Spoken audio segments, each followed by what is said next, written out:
Okay, good evening. I would like to welcome members, officers, and members of the public to this meeting of the Planning Control Committee. Thank you for forsaking Christmas parties and carol singing and whatever else to be here. Before the meeting starts, I'd like to invite the committee member and scrutiny officer to explain how proceedings will work. Amy.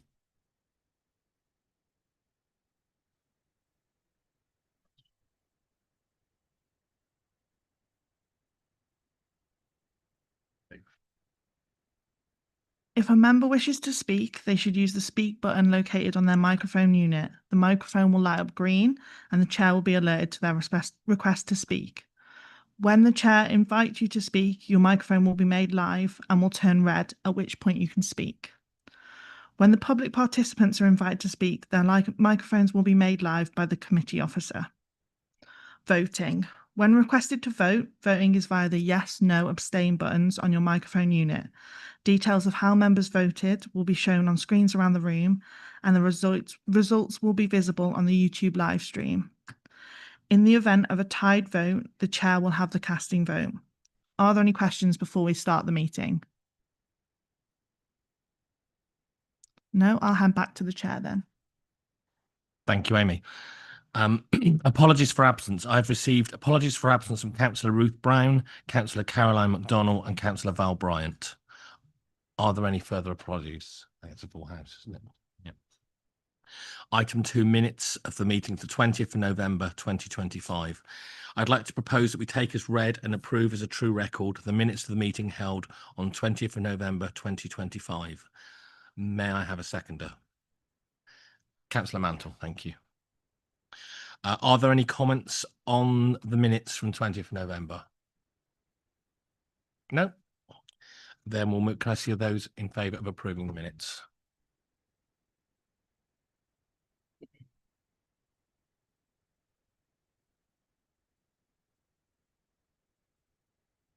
That motion's carried.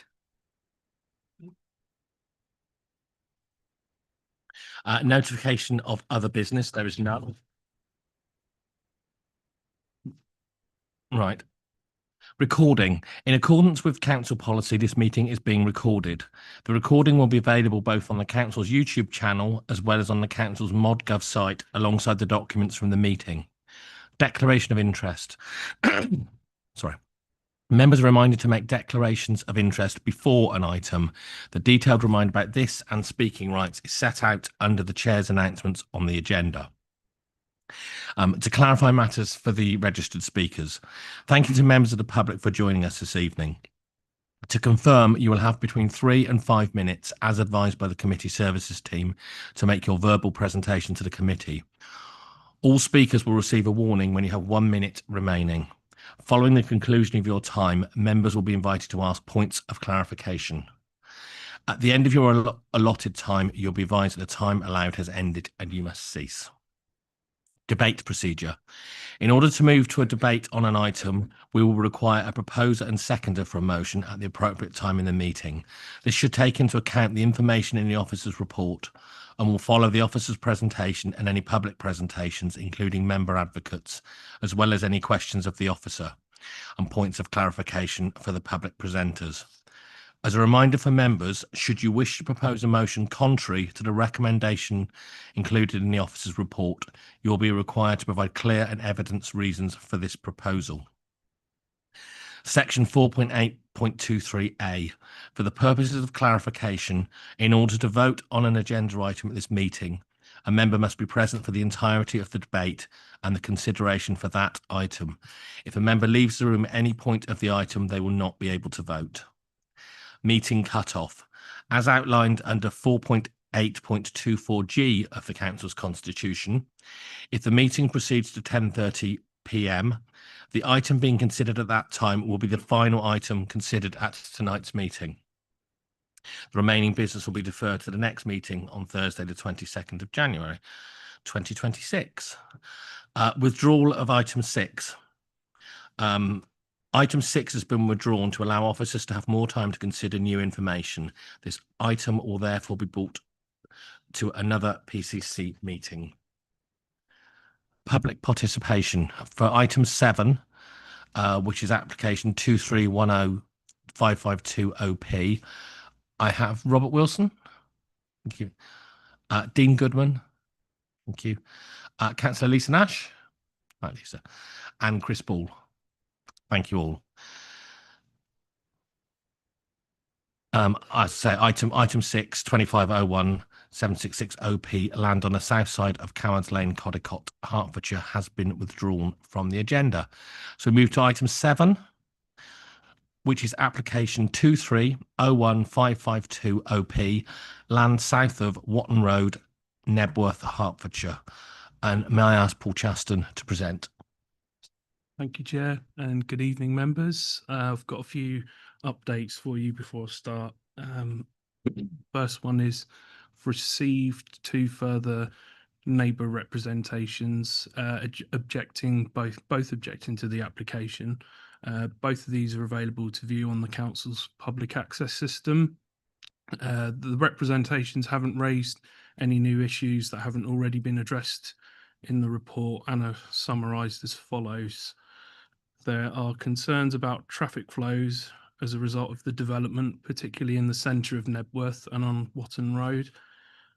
The new traffic survey figures in the revised transport assessment for Watton Road do not take into account any additional traffic generated by the proposal or that diverted from Swanleys Lane onto Watton Road.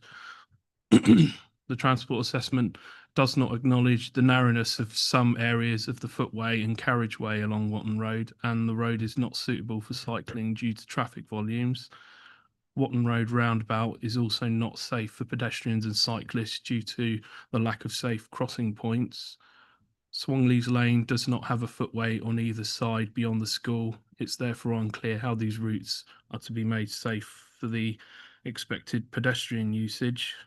There appears to be no provision for vehicle turning heads in Swanleys Lane when it is closed to through traffic. The next matter is to address some errors in the report that have been brought to my attention, specifically within table 3, which is the heads of terms table. The secondary education contribution incorrectly states that the contribution includes a land cost. The contribution itself is stated correctly, I must stress, and that's already been agreed to by the applicant. Regarding the 5 to 11 childcare contribution, the project description should state this is towards increasing the capacity of 5 to 11-year-old childcare facilities at the new primary school and or provisions serving the development. And lastly, the Herts County Council monitoring fee is incorrectly stated as £340 per distinct trigger. It should state £420 per distinct trigger. Again, this change in the figure has already been previously agreed to by the applicant. The last update, Councillor Peace raised the query at the members' briefing on Monday regarding the comparative journey times to Lister Hospital, which is shown on page 26 of the revised transport assessment. The current journey time was shown as 14 minutes, with the proposed journey time following the closure of Swanleys Lane shown as 15 minutes that is, but that was using a different route within Stevenage. I raised this query with the applicant, and their transport consultant ran the exercise again, but making sure the same route was used within Stevenage, and the outcome of this was that the estimated journey time came out as 14 minutes for both the existing and proposed scenarios. So that's all for the updates. Moving on to the application itself. This is an outline application for the erection of up to 200 dwellings, including affordable housing, structural planting and landscaping, informal public open space and children's play area, surface water, flood mitigation and associated ancillary works, with all matters reserved other than the means of access. The site is allocated for housing within the local plan. Members are also considering an in-application master plan as part of the proposal, the details of which are set out in the report. Conditions are also recommended to secure certain technical matters. These, together with the master plan, will guide the details of future reserve matters applications. You will be aware that this application was originally deferred at the 17th of July Planning Control Committee meeting for the following two reasons. Firstly, to explore potential modifications to the scheme to have further minimal impact to the Swanleys Lane Gateway Junction. And secondly, to request an amended transport assessment with up-to-date traffic surveys to have a true reflection of the current traffic flows, as members felt up-to-date surveys would assist them in their decision making. To address concerns raised around access for emergency vehicles, the application now proposes the installation of a collapsible bollard system at the Swanleys Lane modal filter, which is supported by officers and the Highways Authority. The applicant also undertook new automatic 7-day traffic surveys and junction turning counts in mid-September to replicate the previous 2019 and 2020 surveys. As you will have seen in the revised transport assessments, these surveys show an overall decrease in traffic movements across the highway network compared to the previous surveys. So in summary, officers are of the view that the two reasons for deferral have been sufficiently addressed, and this doesn't change the original officer's recommendation for approval. Could we move to the slides, please?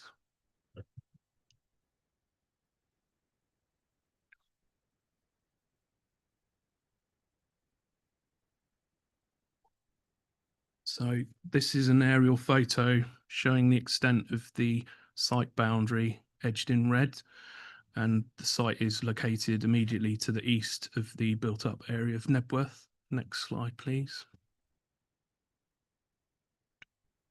And this is a 3D aerial photo, also showing the extent of the red line boundary.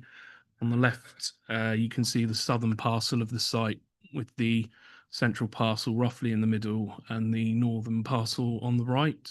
Next slide, please. This drawing shows the location of the proposed vehicular access from the northern end of the site on Watton Road. Next slide, please. This photo is taken roughly in the same location, looking west down Watton Road. Next slide, please. And this photo's taken to the east slightly and looking east down Watton Road, and shows the junction of Old Lane to the right with Watton Road. Next slide, please.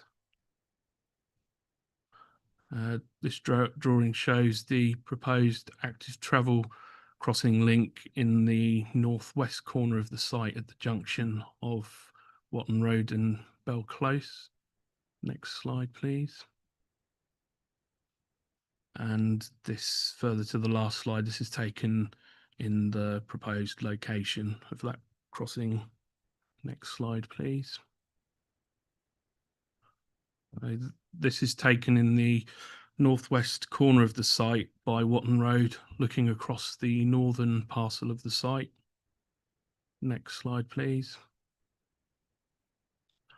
And this is taken in the middle section of Old Lane, looking east. Next slide, please. And this is in the same spot, looking west along Old Lane. Next slide, please. This is taken at the junction of Old Lane and St Martin's Road, looking south down Old Lane. The central parcel of the site is beyond the hedgerow to the left. Next slide, please. This is taken in the southwest corner of the site, looking back towards the Swanleys Farm complex in the distance. Next slide, please. And this is taken on the southern boundary of the site, looking east along the boundary. Next slide, please. This is taken in the southeast corner of the site, looking northwest towards the Swanleys Farm complex. Next slide, please. So this drawing shows where it is proposed to close Swanleys Lane to vehicular traffic. The location of the collapsible bollard system at the modal filter and the T-junction arrangement immediately to the right of that, which provides access to the southern and central parcels of the site. Next slide, please. And further to the last slide, this shows the junction of Swanleys Lane and Old Lane. On the left-hand side is where it is proposed to close the road to vehicular traffic. Next slide, please. And this is taken in the location of the proposed T-junction and is looking west along Swanleys Lane towards the modal filter and the collapsible bollard system location. Next slide, please. This is showing further west along Swanleys Lane, looking west in the direction towards the primary school. Next slide, please. And further to the last slide, this is again looking, this is further west along Swanleys Lane by the primary school, which you can see in the distance on the left. Next slide, please. So this is a current Google aerial photo of the site and shows the surrounding area with some key locations identified. The lower red triangle you can see shows the location of where it is proposed to close Swanleys Lane to vehicular traffic. The central triangle shows the point where Old Lane will be closed off and repurposed as an active travel route eastwards up towards Watton Road. And the top triangle shows the location of the proposed vehicular access to the site from Watton Road. Next slide, please. This is the illustrative master plan and shows an indicative site layout demonstrating how the site could look. I've also imposed again the corresponding triangles from the last slide so you can get a better idea of the context of how that would fit into this indicative site layout. And next slide, please. And the following slides show the master plan framework and parameter plans. This first one is the land use parameter plan, which shows the areas of the site for residential use and green infrastructure. Next slide, please. This is the access parameter plan and shows key locations around the perimeter of the site for vehicular access points and pedestrian and cycle access points. Next slide, please. This is the active travel framework plan showing the proposed active travel routes throughout the site. Next slide, please. This is the green infrastructure framework plan and shows the location of proposed green spaces in more detail. Next slide, please. This is the proposed building heights parameter plan. Next slide, please. And this is the built form and character framework plan, which defines the character of the residential development parcels. It also includes details of proposed potential locations for secondary streets, landmark buildings, and key views looking into and within the site. Next slide, please. And that's the end of the presentation. Just put the illustrative master plan up again in case you need to refer to it. I'm happy to answer any points of clarification. Thank you. Thank you, Paul. Do members have any questions for the planning officer? Councillor Winstanley. Thank you, Chair. Thanks, Paul. Sorry, you did say, and I caught the bit about the traffic management survey and the new figures on that. I missed the bit about the re-looking at the junction and what the summary of that was in your update. Sorry, would you mind just repeating that? Yeah, so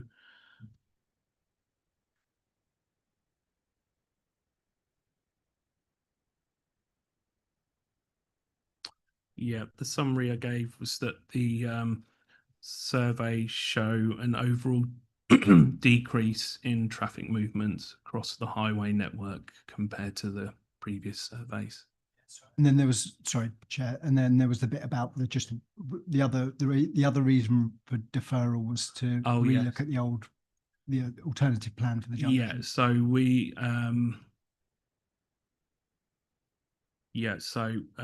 that was to address the concerns around access for emergency vehicles.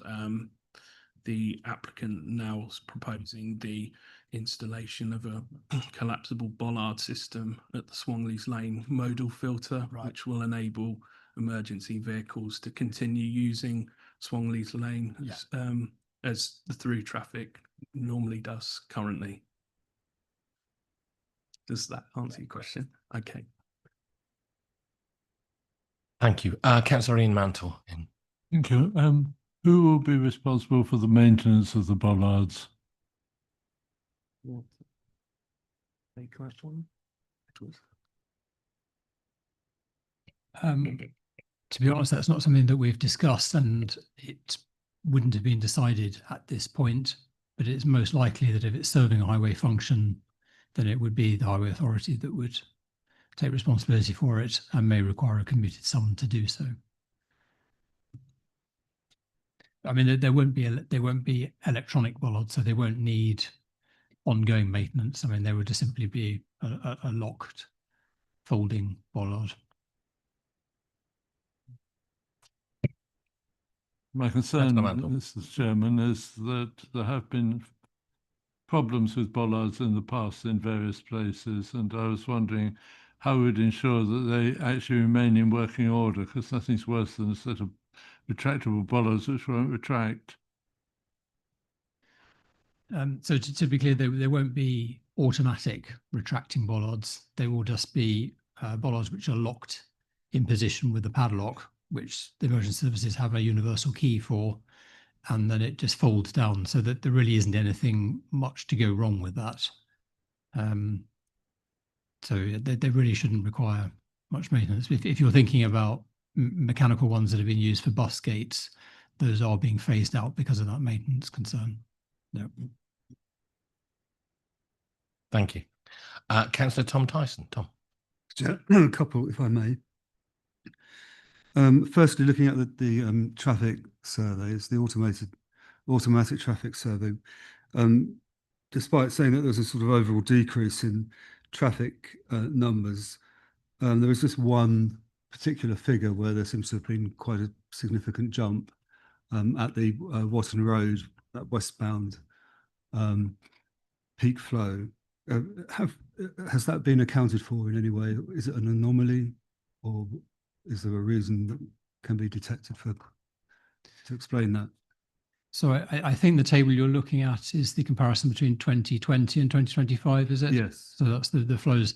So 2020 is not a representative year because obviously we were in the middle of the COVID pandemic. So that was provided really as a comparison, just for completeness.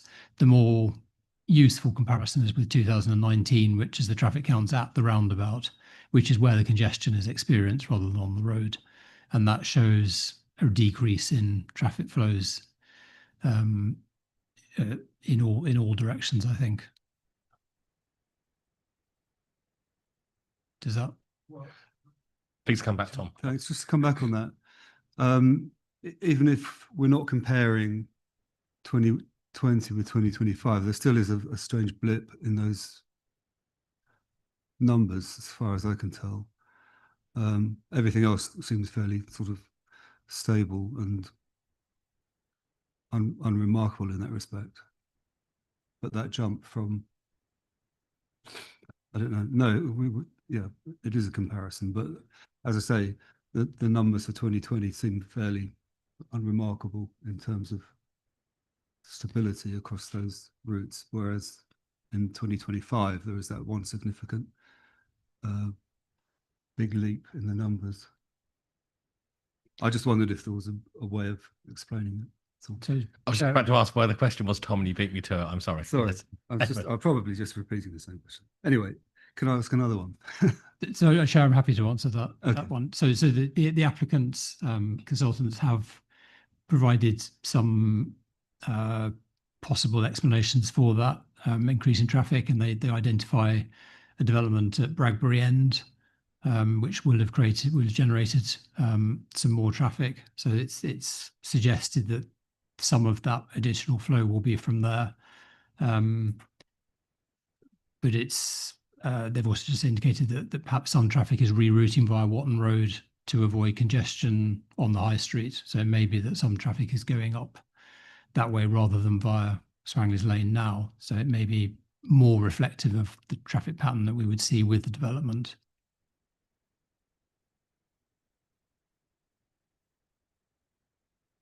Okay. Councillor Martin Prescott. Martin. Thank you, Chair. I have a small flurry of questions, if I may. Talking about Swangley's Lane, and I appreciate what the suggestion of the bollards. Can I ask, have there been any complaints from the residents of Swangley's Lane for the amount of traffic that passes through there now, travelling to and from Datchworth? Do you want me to ask all my questions and you can kind of deal with them all in one go? It might be easy to do them one by one. I'll give brief answers. No, I'm not aware, but I'm not sure that that's relevant to the planning application, because what we're looking at is the impact of the development, not the background. The concern of leaving it open to traffic is twofold. One is that it will become a route for the development into Nebworth, so we put additional traffic onto Swangley's Lane, and it would also open up a route between Watton Road and London Road, which currently is sort of blocked by the engineering of the top of Old Lane, and that was done deliberately to reduce the traffic going using Swangley's Lane. So 10, 15 years ago, whenever that was done as a response of concerns about the volume of traffic on Swangley's Lane. So, you know, that historically there has been concern. I'm not aware whether there is a concern now, but there would be a concern of reintroducing a significant additional volume, especially with the primary school being on that road. Okay. Can I ask, could you perhaps take me to the place in the report when it talks about the average daily number of journeys between Nebworth and Datchworth that would go along Swangley's Lane, and were Swangley's Lane to be closed as is proposed, and this is asking you to predict the future, and if you're any good at that, perhaps you can help me with the lottery next week. But I'm curious to know if we're diverting all of the potential traffic, all of the existing traffic from Datchworth to and from Datchworth through the new development, are we not going to end up in a year or two's time with complaints from those residents saying we need to shut that road because there's too many cars using it? And then the follow-up question to that is, if we're going to shut Swangley's Lane and shut the direction through, shut the route through the development, which is a fair concern for potential residents there, what is the alternative route from Datchworth to Nebworth? Because I'm looking on a map and there's nothing particularly obvious there. And I have some questions about the bollards, but if you want to deal with the Swangley's Lane bit first, I'd be pleased to hold back. Sorry, I'm struggling to understand a little bit. So the concern is that the in the future there could be a call to close the route through the development. Well, it would be a fair situation, because if we're now saying we don't want traffic from Datchworth to and from Datchworth to go through Swangley's Lane because of the primary school and the no footways and all the rest of it, and we're closing that road to all but emergency vehicles, so that same amount of traffic is then going to go through the new development, which is the only way it can really get there. The residents of the new development will quite legitimately be concerned that there's vehicles passing through their development, which is not particularly appropriate. We understand that.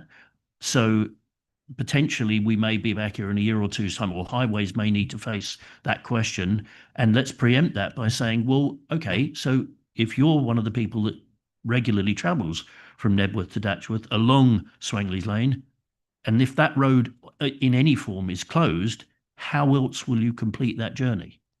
Okay, so I understand. I mean, I think the first thing is that it isn't a planning consideration because it's a hypothetical which isn't connected with this application.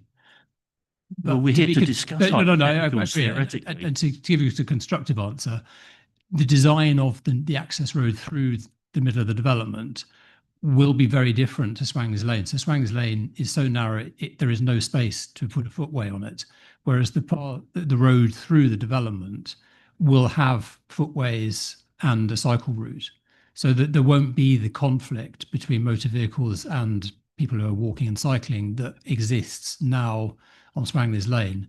So that it would be very hard to make a case that the volume of traffic running through the development was unacceptable.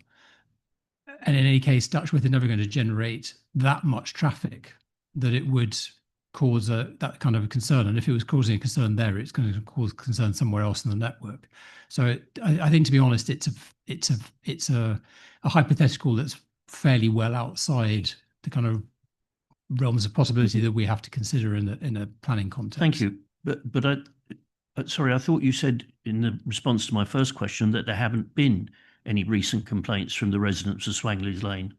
Well, I'm not sure that we've actively sought the views of people on Swangley's Lane on this, but as I was explaining, that historically there was a problem, and it was fixed by re-engineering the junction of Old Lane and Watton Road to stop traffic turning left out of Watton Road into Old Lane. Pardon me I don't want to hold the meeting by any means, but were the residents of Swangley's Lane not consulted on this development? What might be relevant to your question, Councillor Prescott, is that the report refers to 12 letters of support, and all those letters of support are from residents on Swangley's Lane. The support to the closing of Swangley's Lane? Yes. So the recent okay, thank you very much. Okay, if I may just ask very briefly, on the bollards, if these are not going to be automatic bollards, and I appreciate why, can you tell me roughly how long it would actually physically take to open one of the bollards? So I've got an emergency vehicle, my aging mum is having a stroke, and there's a vehicle sitting there looking for the keys, trying to open a bollard which may be stuck. I'm a little concerned about that. Well, the first thing to say is an emergency service vehicle is only going to choose that route if there is a blockage on another route. It's not going to be a route that they would normally choose to use. But those kind of lockable gates are found everywhere across the country. There is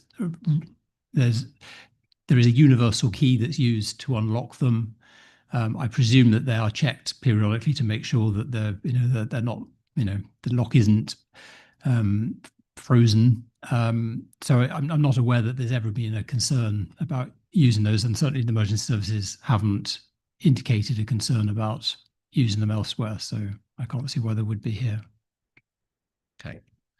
I have Councillor Louise Peace. Louise.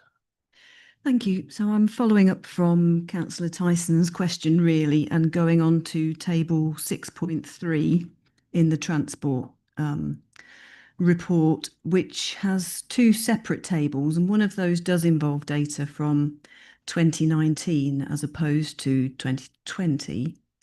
And the part of the road network that concerns me is Watton Road, because that seems to be where the pinch point will be. should vehicles be sent up this spine road. So in 2019, we've got a maximum RFC for Watton Road of 0.72. And then the next column is 2028, and it's labelled as with ComDev. So I assume, and after checking this with highways officers, that involves the other local plan sites. So the RFC goes up to 0.79. And then there's a third column, which is 2028 with CD and prop. Now, I assume that refers to the cumulative development and the proposed development. So please correct me if that's wrong. But then the max RFC goes up, it jumps up a lot to 1.01. So that sends it over capacity. So I'm not sure what my question is here, but do you agree with me that that table shows that this development takes the RFC from 0.79 to 1.01? You're correct, and that would by itself indicate a level of what we call saturation of the roads, and that leads to queuing. That in itself is not necessarily a cause for concern. And if you look at the other figures for that junction, you'll see that two of the other arms of it are at 0.41 and 0.43. So what that basically is telling us is that the flows into the junction are unbalanced, and therefore the mitigation would be to rebalance those flows. And that might be through using signals. And part of the mitigation for this development is a contribution to highways to look at that junction and the highway to the high street in order to basically even out the flow of traffic to reduce that queuing. And highways take the view that that is perfectly achievable with this development. So it's not, they're not identifying that as a cause of concern, and certainly doesn't meet the threshold of severe impact that the NPPF is sets as a criterion for potential refusal. Councillor Tyson. Thanks, Chair.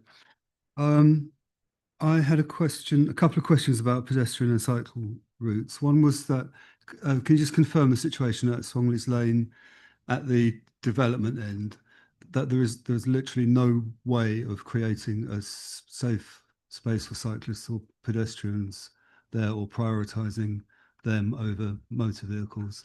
And the second one, also on that similar theme, was just to clarify for me, that crossing at Bell Close, the purpose of that, is that simply just to get pedestrians across the road to somewhere where there is a footway? I wasn't quite sure what was going on. Yeah, well, just to start with the Bell Close crossing, that is to join up the footways. So it is, because I think from memory the footway doesn't continue on the south side. Yes, the footway continues on the north side if you're walking in towards the centre of Knebworth. So that crossing is to allow people who are coming out of the development to access that footway. And the design of that is probably still got another kind of iteration of design and road safety audit and consultation with the Highway Authority before that's finalised. In terms of Swanleys Lane, I mean, it has been looked at a lot to see what could be done on there, and there really physically isn't enough width to provide a footway, certainly not a 2 metre wide footway, and maintain a two-way flow of traffic.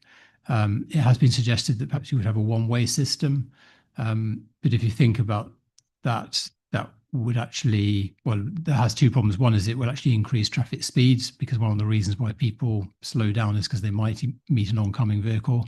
So there would be a concern about that. So then you'd have to kind of engineer in some more traffic calming, but it also make you put more traffic onto London Road, because you'd have to all come in presumably at Swanleys Lane and exit on Martins Road. So that's not being regarded as a viable solution. So I mean, the straight answer is no, there isn't a way of providing protection for people who are walking and cycling on that road.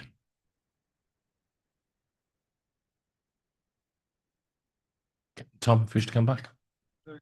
Just the very last one, which was about I think one of the it's already been raised about turning heads. If I'm a delivery driver coming down into the new development from Watton Road and down into the secondary road at the southern end of it, how do I get back out again? Basically, will there be somewhere specifically designed for larger vehicles to get around and come back up? Or is that a reserved matter issue? That would be a part of the reserve matter. So yeah, you're right that there would need to be that provision, but the current road layout is indicative. It's just to show how the site would be laid out, but that detail would be in the reserve matters application. Councillor Louise Peace. Yep, just one more. I noticed in their response that Nebworth Parish Council had requested some more time before this application came before planning. And I just wondered what direct consultation there's been between Nebworth Parish Council and the Highways Authority and the applicant regarding this. I don't know who wants to take that. I don't believe there's been any direct correspondence between Nebworth, the applicant, and the Highways Authority. The Parish Council responded to our consultation, which we undertook in 21st of October, I believe. Yes, and have responded that they would like more time to go out to get an independent assessment. The statutory requirement for parish councils is that they respond within 21 days of a consultation. That's set out in statute. They could, following any resolution here today, if you were to resolve to grant planning permission, they could still go out and get an independent assessment. And if that raised any new issues during their time between us resolving to grant planning permission, negotiating on the Section 106 agreement and issuing the decision, if anything arose as a result of that, we would report back to Planning Control Committee if that proved necessary. If as a result of that independent assessment, something completely unknown arises. Unlikely, but if that occurred, we could, under those circumstances, report back to Planning Control Committee. Thanks for that, Sean. Councillor Bryony May. Bryony. Thank you. My question's around the drop-off and pick-up for the school children at the primary school. I mean, we hope that as many as possible of them will use active travel so that there won't be vehicles there. I'm just interested to know how that happens now, whether there are any sort of problems in Swangley's Lane, the western part of it, due to the number of cars at those times, and what the plans are if Swangley's Lane is closed, how that might impact upon that, both on the western part and also on the eastern part of Swangley's Lane, because I'm wondering whether parents will try to approach the school from the east if there are children that go to the school, and try and drop them off sort of before the road closure. I just wondered whether that had been considered and what the implications of that might be.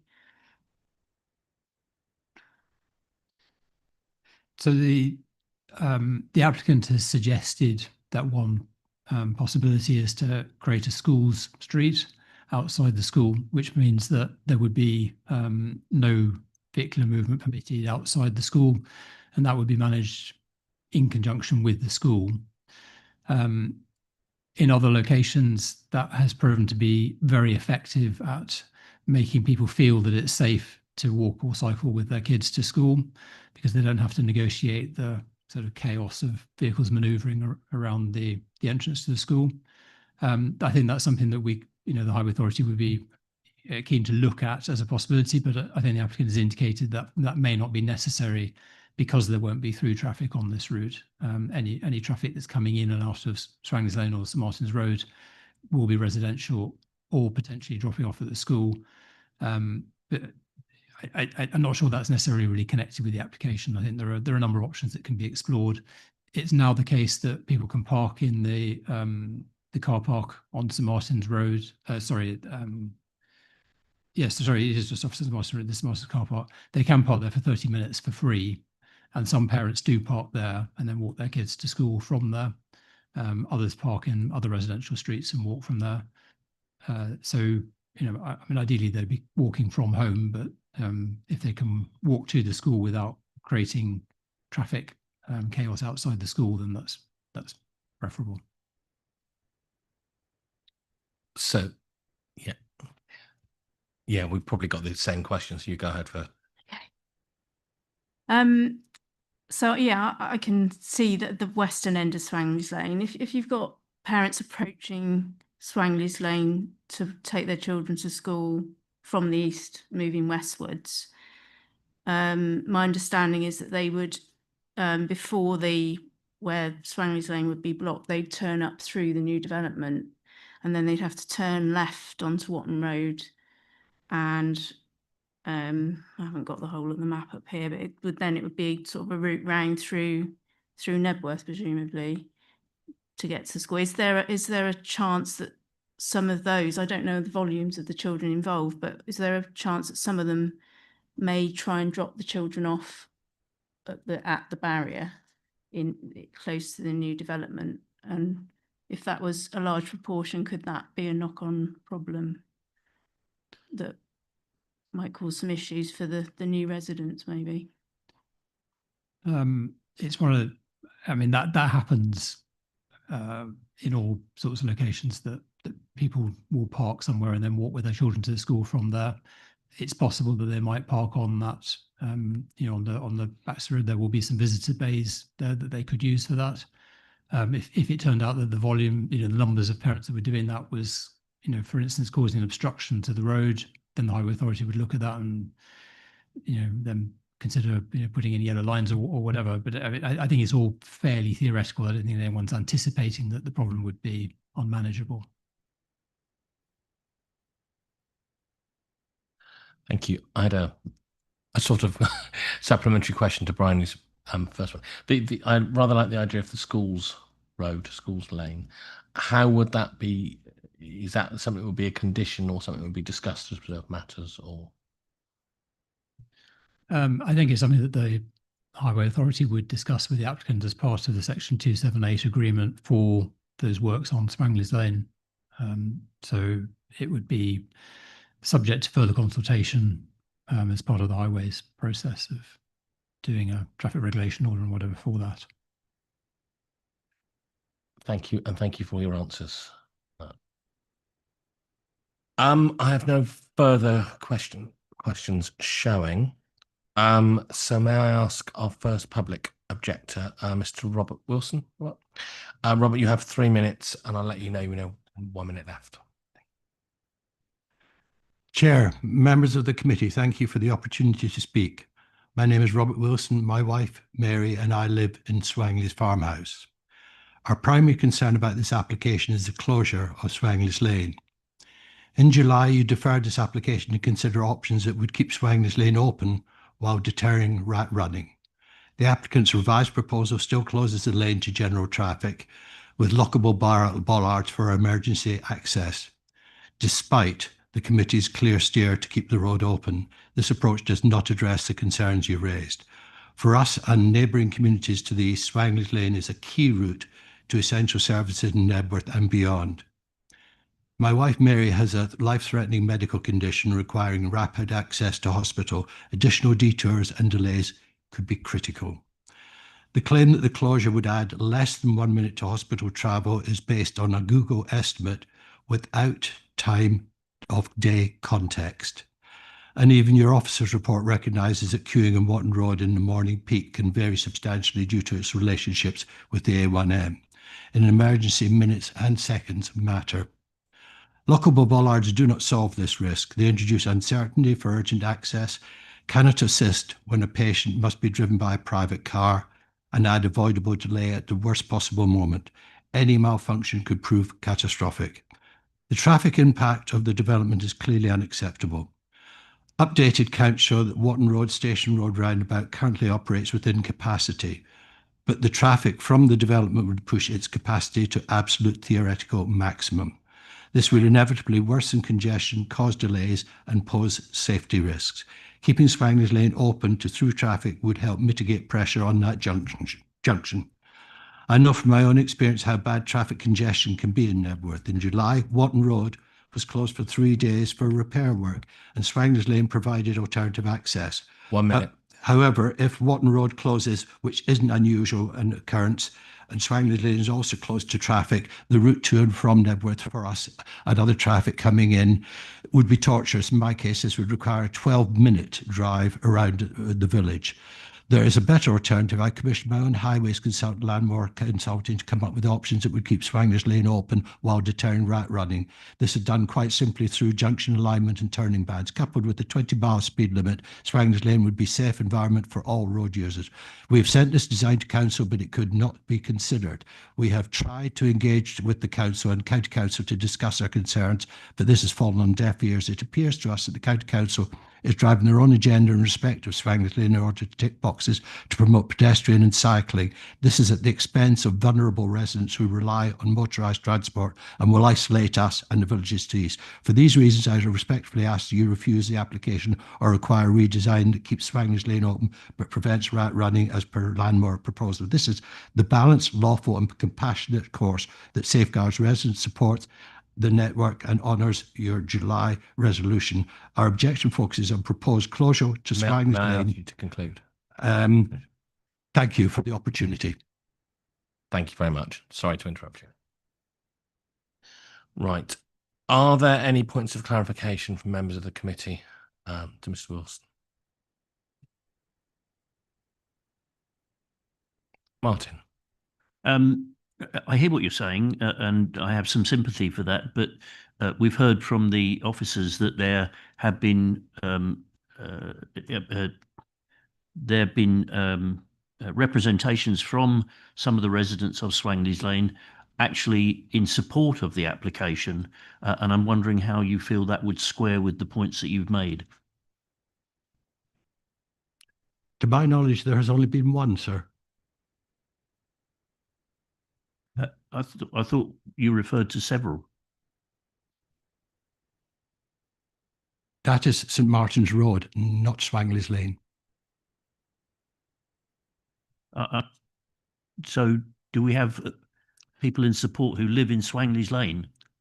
The planning, unless they particularly wish to come in at this stage, the planning officer will... I mean, it's just clarification. Are you happy to clarify that, Paul, or do you want to answer at the I'm end? just finding the... Okay, we'll get that.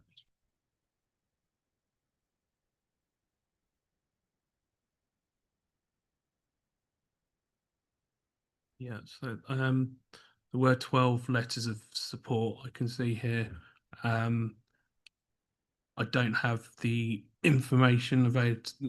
I could go and look up that information if you want to know specifically where those residents reside who wrote in those letters of support. Well, I was just taking guidance from the residents of Swangley's Lane.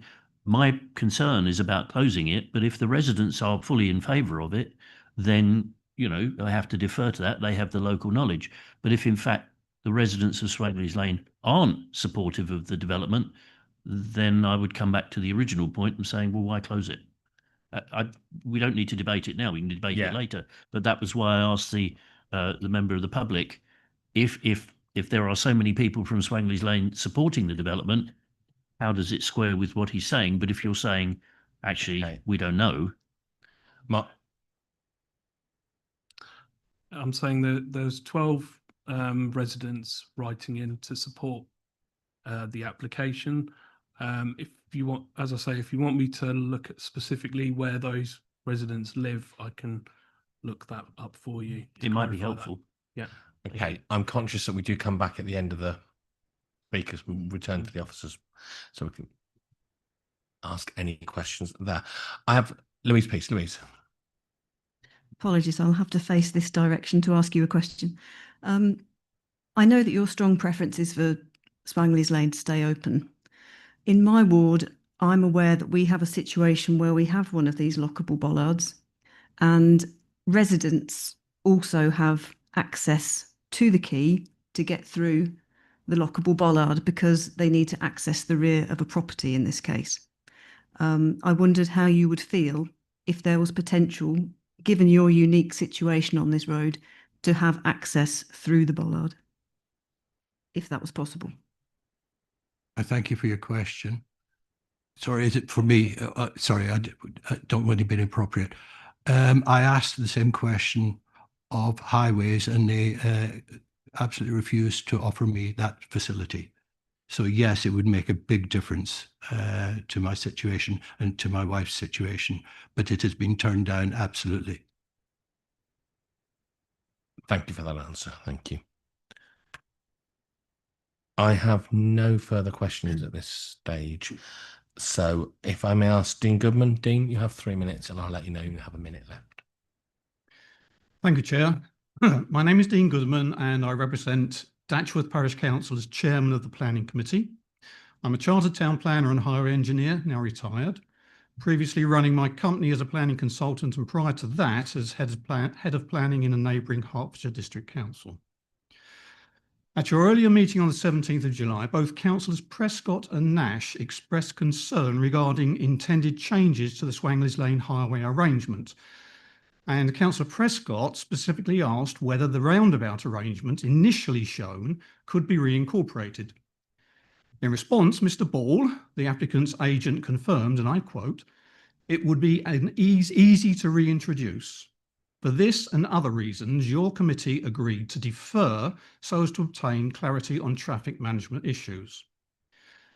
Datchworth Parish Council therefore took heart that a rethink would take place which would possibly reintroduce a roundabout, thus retaining access by Datchworth residents through to the heart of Knebworth village and to associated community facilities including post office, doctors and retail shops, without the necessity of using the proposed awkward, tortuous new circular vehicle route now proposed, which would add exactly a 1/4 of a mile journey through the new estate along Watton Road and into High Street.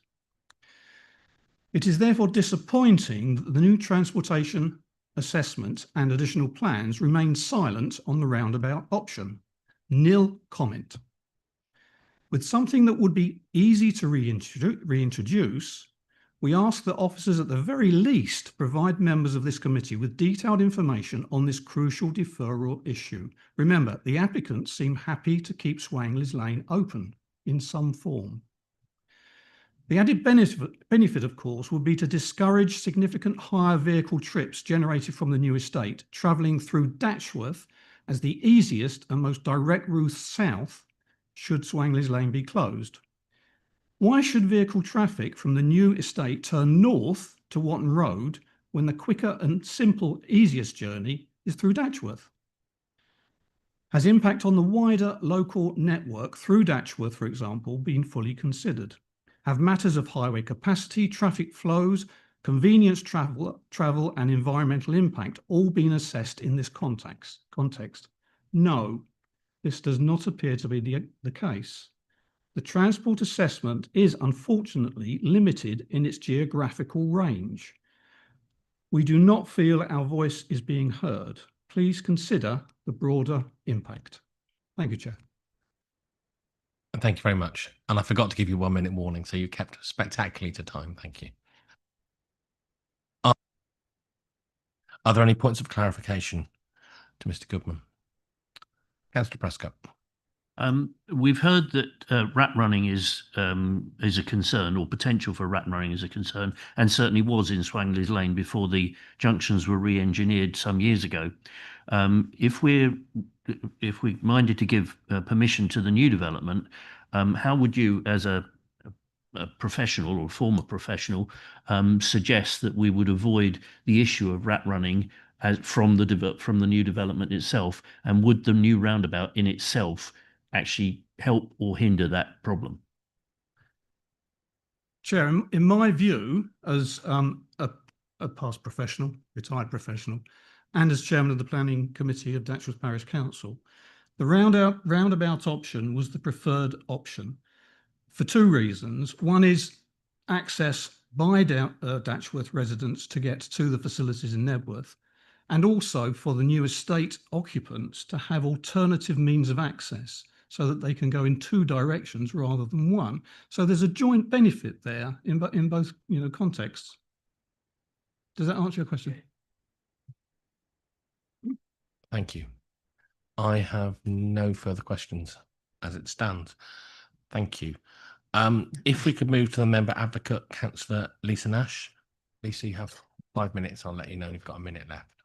Residents strongly object to this application. Several are unable to attend tonight, including Nick and Alex Simpson, Steph and Steve Owen, Raj Dillon and Mark Nash. Henry Beach has emailed you raising concerns. Nebworth and its surrounds are semi-rural with single-track roads which residents rely on. I previously cited several concerns. It was acknowledged that the Watton Road roundabout will be over capacity. Watton Road residents have raised significant safety concerns, regularly witnessing vehicles mounting the pavements and sometimes clipping them as they go past.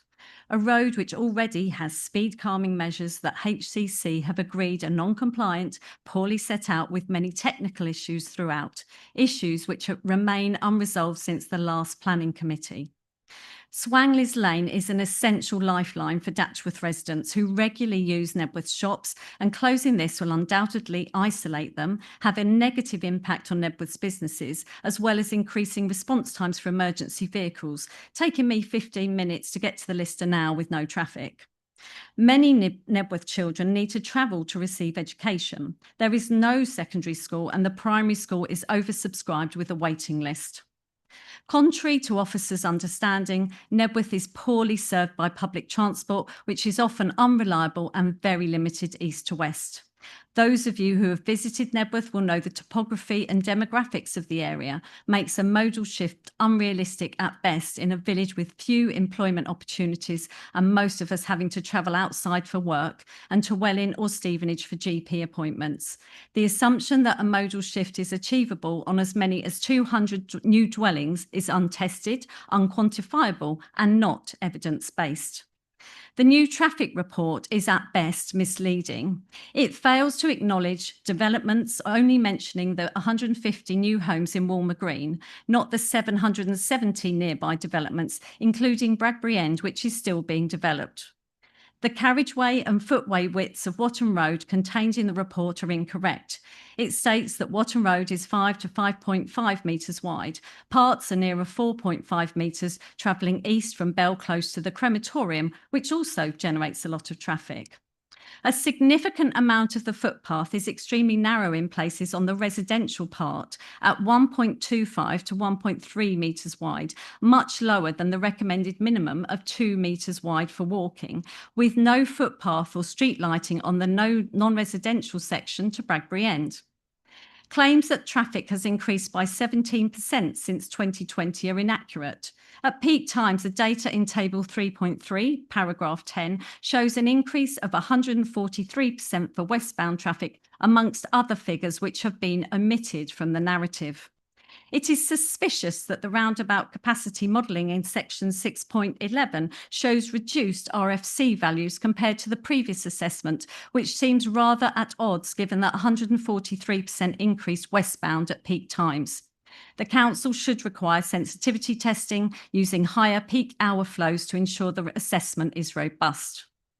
Residents feel strongly that some data reading points avoid much of the traffic. The peak traffic times are different from the previous report and avoid school pickup times. Residents feel strongly that the busiest times have not been captured. It remains unsuitable to contemplate a single point of access to the new estate on Watton Road. Any impact on Watton Road is going to worsen an already existing problem, which is unacceptable for residents. The report excludes Datchworth, which the ONS says has an estimated population of 1,312. The elongated alternative route that those residents would need to take, directing them onto the high street and travelling through the centre of Nebworth, are understated. There are no cited complaints of traffic from Datchworth through Swangley's Lane in the last 35 years.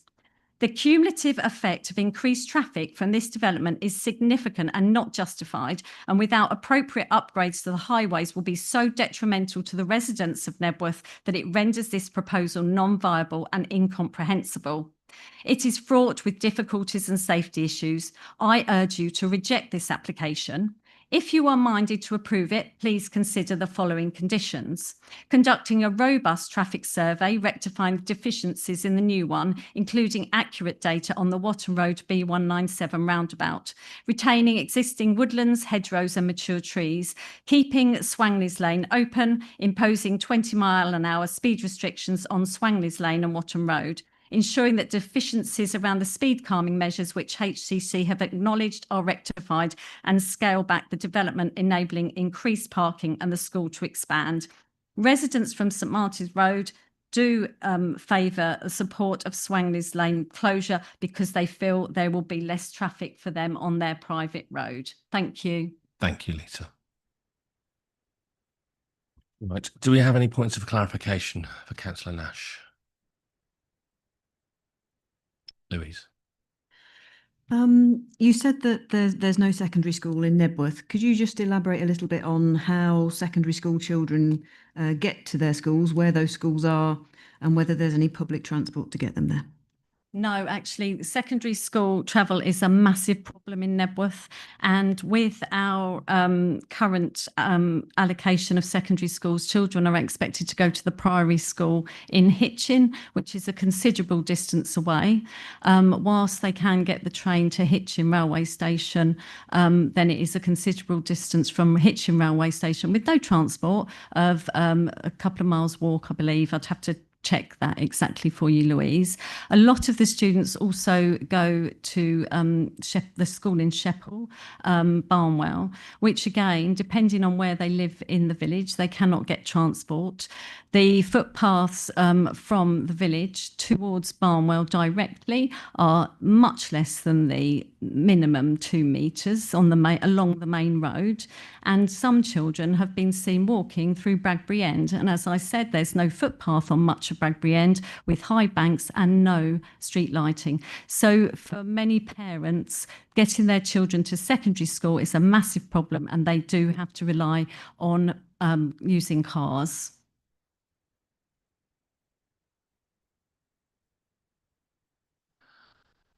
Any other further questions to Councillor Nash? I have one. Are there buses between Nebworth and Stevenage for Sheppel? No, not directly.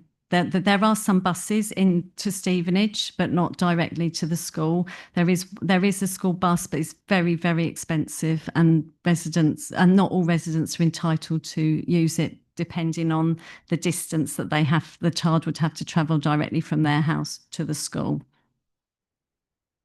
Thanks, Lisa. Councillor Prescott, Martin. Just talking about bus routes, is there a bus route between Nebworth and Datchworth? No.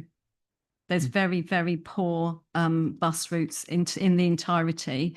The north to south bus routes are very unreliable at best, and there's very, very little east to west transport.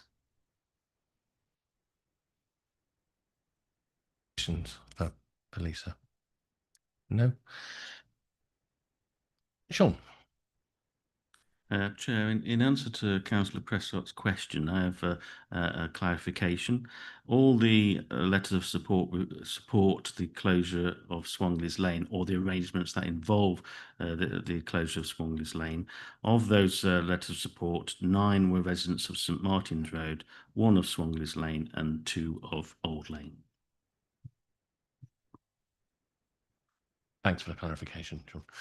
So if we can go back to Paul Chaston. Paul, if you'd like to respond to the debate, please. Sorry. What can I say? I can only apologise. And thank James as ever for bailing me out for my own inadequacies. Because that would look really great in a legal case, wouldn't it? Not letting the applicant speak. So I think what we'll do is we'll move to the applicant, Chris Ball. Chris, you have 5 minutes, and I will let you know when you have 1 minute remaining. Good evening, and thank you for the opportunity to speak today. And my thanks to officers for their professionalism and diligence throughout this process. Beginning first with policy, the site is, of course, allocated in the local plan for residential development, a plan that was tested through public hearings, found sound by the Planning Inspectorate, and subsequently adopted by the Council. Part of the plan's strategy envisaged higher levels of growth in some settlements. Nebworth is one of those settlements, and our application relates to Site KB4. Following the deferral of our application in July, we appointed GTA Civils, a long-standing civil engineering practice, to prepare an updated transport assessment that was informed by new traffic surveys undertaken after the school holidays in September. We also spent time engaging with the Council's planning officers and with officers from the County Highway Authority to discuss the reasons for deferral. The updated transport assessment has, on the advice of the Highway Authority, substantially retained the access strategy that was presented at the last committee. The change is the introduction of collapsible bollards at the mobility filter at Swangley's Lane that would allow emergency vehicles through as and when needed. The Highway Authority supports this strategy, believing that it will prevent rat running between London Road and Watton Road, whilst enhancing pedestrian access for both new and existing residents. The updated assessment, and indeed our early assessment, provide a comprehensive cumulative trip analysis that tests the impact of the development at 4 key junctions. This assessment considered multiple scenarios, including a baseline and without development scenario, a committed development scenario, and a forecast scenario that accounts for projected background traffic growth alongside committed developments such as KB1 and 2 in Nebworth, and the proposed development itself. GTA's approach ensures that cumulative impacts have been properly understood and assessed. The County Highway Authority has reviewed GTA's work and confirmed predicted growth rates are acceptable and that any uncertainty can be mitigated. In terms of that mitigation, the Highway Authority identified 2 strands that we've agreed to. The first, Strand 1 mitigation, is work required to unlock the development and is the responsibility of the developer to implement. For example, this includes improvements to Swangley's Lane. The second, Strand 2 mitigation, is required to address any wider cumulative impacts to aid the delivery of sustainable transport networks. At the request of the Highway Authority and to satisfy Strand 2, we've agreed to pay just over £1.3 million towards the county's North Central Growth and Transport Plan that contains specific measures to improve the B197 transport corridor. In total, contributions from the scheme amount to nearly £7.8 million, funding education, highway, sports, recreation and other off-site improvements. In summary, the access strategy has been prepared in collaboration with the Highway Authority and the Council's planning officers. It's designed to promote sustainable travel choice and reduce through traffic passing Nebworth Primary School. There are no objections from any technical consultees, including Active Travel England and the Highway Authority. The site is allocated, and as confirmed in the officer report, the application is policy compliant. The officer report recommends that you grant planning permission. We fully support the recommendation to grant planning permission and hope you will too. Thank you. Thank you very much. Do we have any points of clarification from members to the applicant? Councillor Prescott. Thank you. I recall at the previous planning committee meeting when we discussed the roundabout option, and as was pointed out by somebody earlier on, there didn't appear to be any particular objection from the developer to reinstating the roundabout option at Swangley's Lane.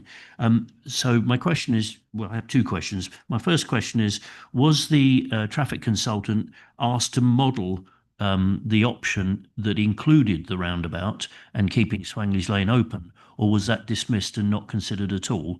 That's my first question. And the second question, again referring to the original planning committee meeting, when there seemed to be no real objection from the developer to reinstating the roundabout option, which was their preferred option in the first instance anyway.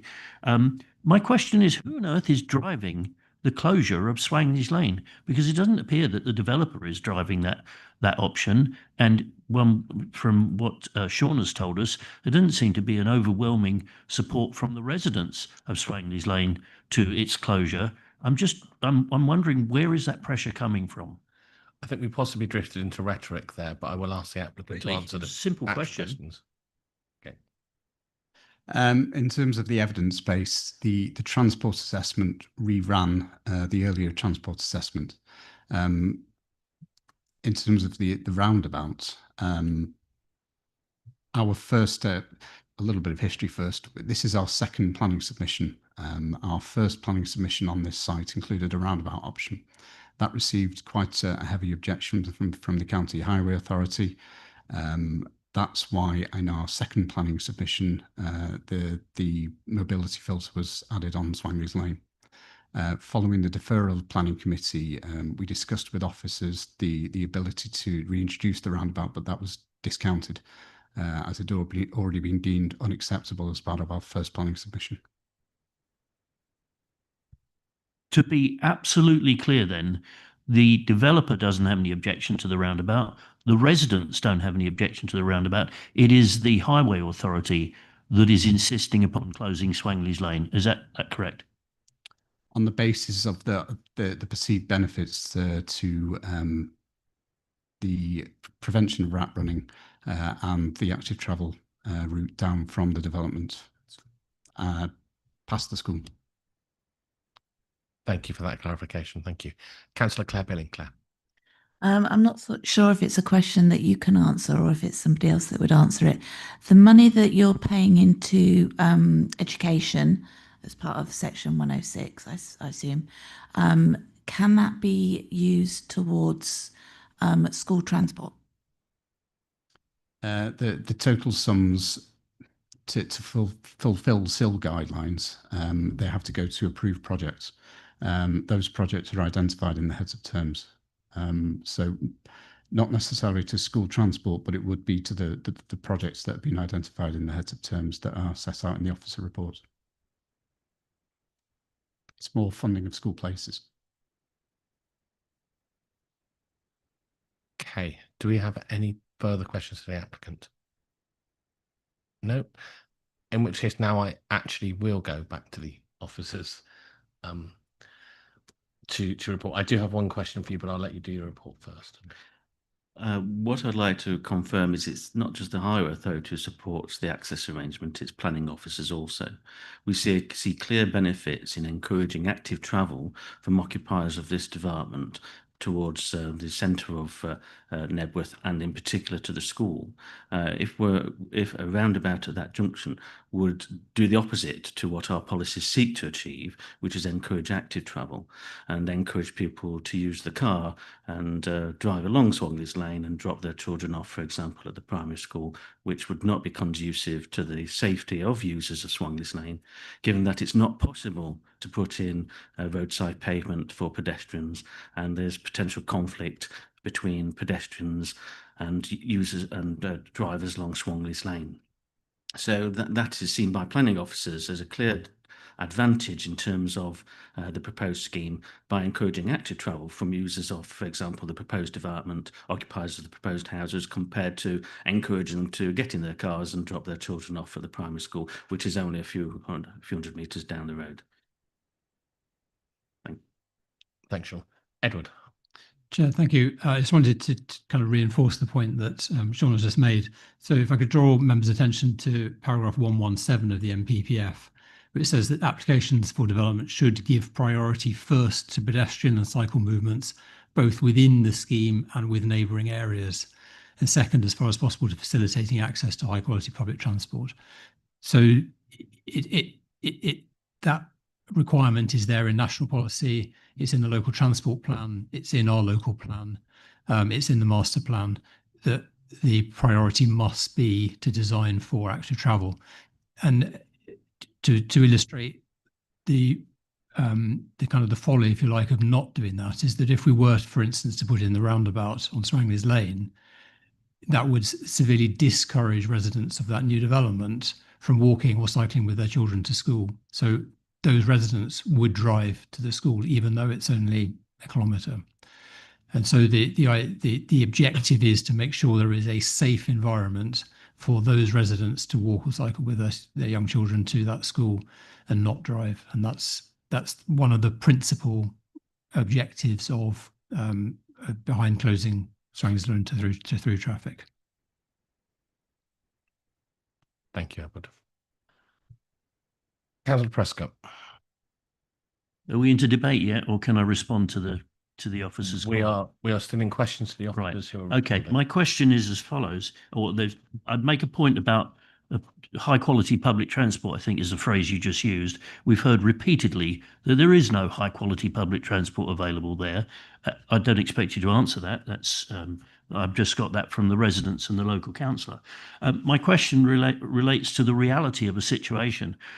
If somebody is just simply taking their kids to school and it's 100 yards down the road, I entirely accept. It makes no sense at all to get in a car. However, in the real world, where parents quite often have to go to work and will drop their kids on the way to work, then I think it's a realistic option to take your kids, drop them at school, go on to work, or go to shopping, or go to hospital, or go to carers. And I think if we ignore that, we're just ignoring the reality of the situation. There wasn't a question there either, really. No, that was. We'll take that as your early contribution to the debate. Do we have further questions? If not, I will ask the officers to. Edward, I think you're indicating. Yes, I mean it's just to make the point that the residents, you're right, the residents may want to drop off the children on the way to school, but what we don't want them doing is causing congestion outside the school on Swangley's Lane. So if they are going to drive, that they would drive around and they'd stop somewhere else, walk their kid to school, and then go on. So it is, just to reiterate, it is there in national and local policy that is what we must design for first. And yes, you're right that some people will drive, but that's not what we should be designing for. That should be something that follows after. Thank you. Paul, did you want to conclude? Come back from you. I've got nothing further to add, Chair. Then I have a question. I think it may have been Councillor Peace. I think he mentioned another example of where local residents are giving keys to a collapsible bollard, and whether that was possible. And I think as Mr. Wilson said, that's not an option that's been given to him. I wouldn't wish to make that a condition because I have no idea of the practicality or indeed the legality of it. But if the committee were minded to approve the application, is there any way that we could indicate that we would like that to be looked at as an option? Am I overcomplicating things, or is that a possibility?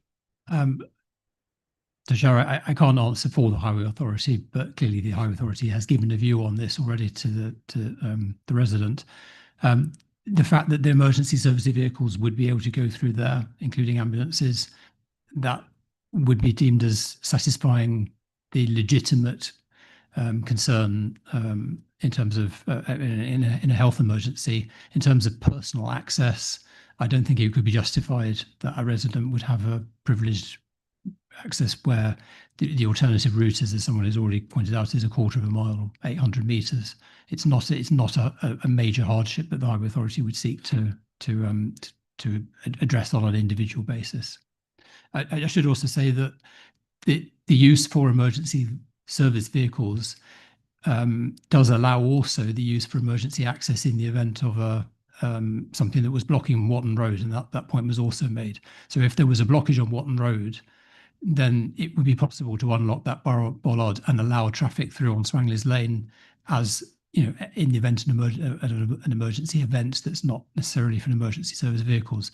And that is an arrangement that we have on other developments where there is a single point of access and then there is an emergency access, so that if the principal access is blocked for whatever reason by a flood or a fallen tree, there is another way that vehicles can get in and out. So that there is it serves a dual function in that respect. And while I'm here, I might just observe that Nebworth does have good public transport. It is flawed, and particularly in that east-west movement, but there is a railway station with a good service to Stevenage and to the north and to London, and that service is improving. So in terms of connectivity and access to public transport, Nebworth is in terms of North Hertfordshire more generally, is better served than most places. Thank you. Okay, so if we look to go into debate, the officer's recommendation is to grant permission Unless members are minded to propose a different recommendation on this item, along with material planning reasons, I shall be proposing that we grant permission. Right. In the absence of any alternative. Therefore, I propose that we grant planning permission subject to the conditions set out in the report. May I have a seconder?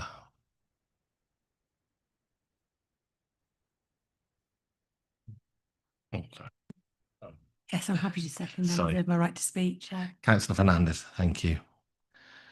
In which case, we move into debate.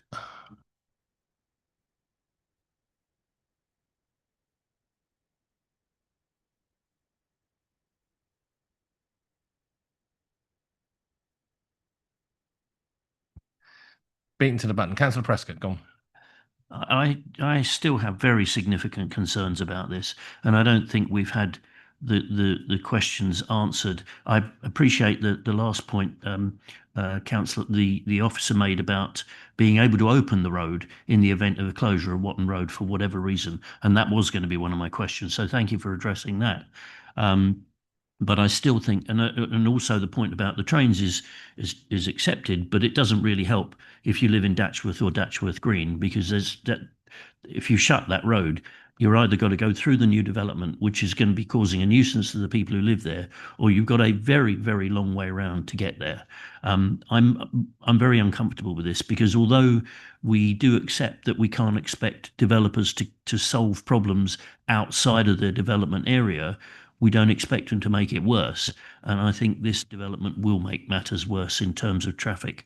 And I understand that your policy, that you're trying to stick to guidelines, but at the end of the day, we have to make our neighbourhoods livable for the people who live there and the people who are planning to move into there. And I think by making it significantly worse in traffic terms, we're not helping. And for that reason, I won't support this development. Councillor Dave Winstanley. Dave. Thanks, Chair.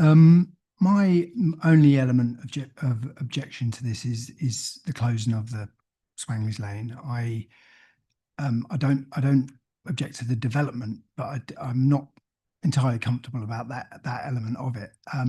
I agree that when we deferred it in July, one of those reasons was to revisit that closure and look at the roundabout. So it's disappointing that hasn't come back with more weight, and it's just seems like it's been just pushed through by the highways to a certain extent. And when we did mention it, it wasn't about emergency services as such. It was more about just general access. I think closing it is a bad idea. A roundabout, to me, makes more sense. However, I do accept the views of the, experienced professionals who state that the rat running would be worse if it will be worse than the effect of closing it. And the reasons for designing it for active travel, I do agree with that, and the policies, the national policies and local policies supporting that. So I do defer to the experts, and obviously it's an allocated site in the local plan, so I think I will be voting for it. Thank you, Dave. Councillor Tom Tyson. Well, Councillor Winstanley's beaten me to it again. Yes, of course, this is an allocated site in the local plan, so we're not here to debate whether the development should go ahead per se, I think. In terms of the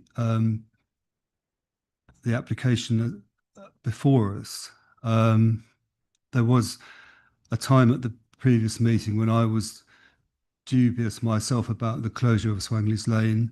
I've paid several visits to Knebworth since then, at different times of day, and slightly revised my view on that, and particularly the thinking about the rat run issue coming down from Watton Road into Swangley's Lane to avoid the roundabout. I would also say, just from personal experience, that coming out of Swangley's Lane onto London Road isn't always the easiest of manoeuvres either. Yesterday, for example, London Road was gridlocked because of a delivery, and it took me a long time to get to turn right out of Swangley's Lane. If I'd have been in a hurry for whatever reason, I might have wished I'd taken the other routes up to Watton Road if that development had existed and offered me that option. So I think that, yes, to some degree, people in Datchworth have got the fluffy end of the lollipop here, but there is still going to be a reasonable and fairly, easy, swift route around through the new development into Knebworth via Watton Road. So I don't think it's, quite as calamitous as maybe has been portrayed, and so I will be voting in favour of this application. Okay. Thanks, Tom. Councillor Emma Fernandez. Emma. Thank you, Chair. I think I will probably, in balance, be voting in favour of this development. It is an allocated site. It's already been agreed in principle. We have a desperate need for housing. We do not have a 5-year supply of housing. I appreciate that the people from Datchworth are probably going to have a longer journey to get to facilities in Knebworth, which is unfortunate. However, I do think encouraging a modal shift along with this development for active travel is a positive thing in Knebworth, and especially closing Swangley's Lane, which will encourage young children to get used to the idea of active travel. It will be much safer. It is obviously not an adequate road for a rat run, and I think the closure therefore is positive. It's very unfortunate that there cannot be an exception for someone on medical grounds who might need not to wait for an ambulance if there's a long wait, and might need to be able to take their partner to medical attention in their own vehicle. That is my only reservation, really, but otherwise, on balance, I will be supporting this. Councillor Prescott. Yeah, I think I should clarify. We're not being asked two separate questions here. We're not being asked whether we support the development on its own and whether we should support the closure of Swangley's Lane. We're being asked one question, and on that basis, I'm not in favour. I have absolutely no problem with the development. I accept that it's an allocated site. I accept that we need housing. We haven't seen a detailed application yet, but we'd have plenty of time, plenty of opportunities to discuss that at a future meeting. I'm very concerned about the closure of Swangley's Lane, especially considering that the developer seemed to be perfectly in favour of the roundabout option in the first place, and I don't think it's as black and white as our officers are suggesting, because I think if we retained the roundabout option, but there were concerns about rat running and safety, there are plenty of other things we could do to engineer it to take a lot of those risks away. Let's face it, they've already done it on Swangley's Lane once. I'm sure it could be done again. But my point is, we're not being asked that question separately. We're being given a complete binary option here. Do we support the thing as it's shown to us now, or do we not? And on that basis, I don't support the closure of Swangley's Lane. I'm happy with the development, but I don't get that option.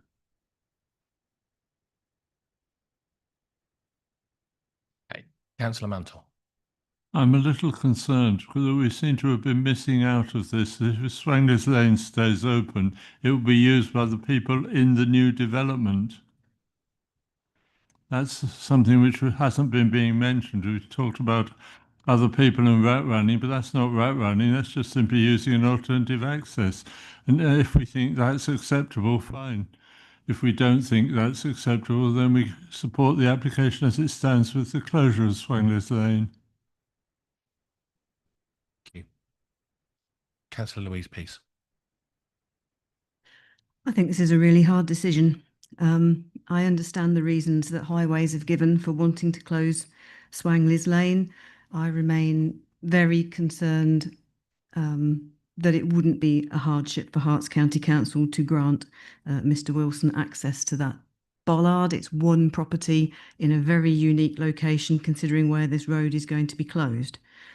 However, as you say, you have to have a reason to reject an application, and on this occasion it's been accepted by highways, and paragraph 116 of the NPPF talks about the only reason for refusing on highways grounds being if the effect is severe, but there is actually no definition of what severe is. So we have to take highways knowledge and their understanding of that. And I also see that Active Travel England have supported the application. So although I've got a lot of reservations and I would like to see the access issue with Herts County Council granted, I can't see any reason that I can refuse this on planning grounds. Thank you. Any further member comments? In which case I shall weigh in with my tuppence worth. It does strike me we often sit on this committee and quite noisily express our concern that highways haven't given us a clear steer on an issue. On this one, highways, there is a clear view from highways about the closure of Swangley Lane, which is also supported by our own planning officers. I think that's quite a clear steer on that one. And the overall thing is, it is an allocated housing site, as many of you have said. We know what our situation is with the 5-year land supply, and therefore the tilted balance applies. And it's clear from the officer's report that any adverse impacts, and there are some, that do not significantly and demonstrably outweigh the benefits of the application. And on that grounds, I share with colleagues, I cannot see a reason to not accept this application. Any further comments from members? Then we will move to a vote. May I see those in favour of accepting the application?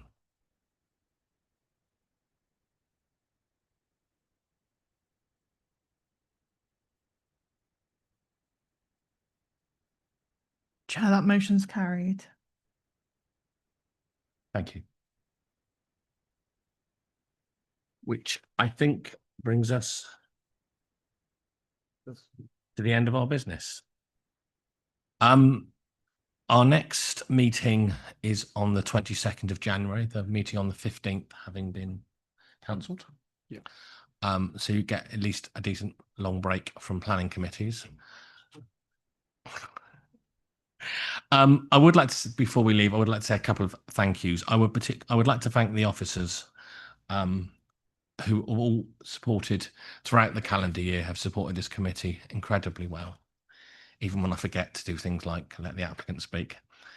And I wish them all an extremely, I hope they have a restful and pleasant seasonal Christmas and New Year period. I'd like to thank Councillor Fernandez for not only stepping in last week, but on other occasions when for one reason or another I've had to leave the room.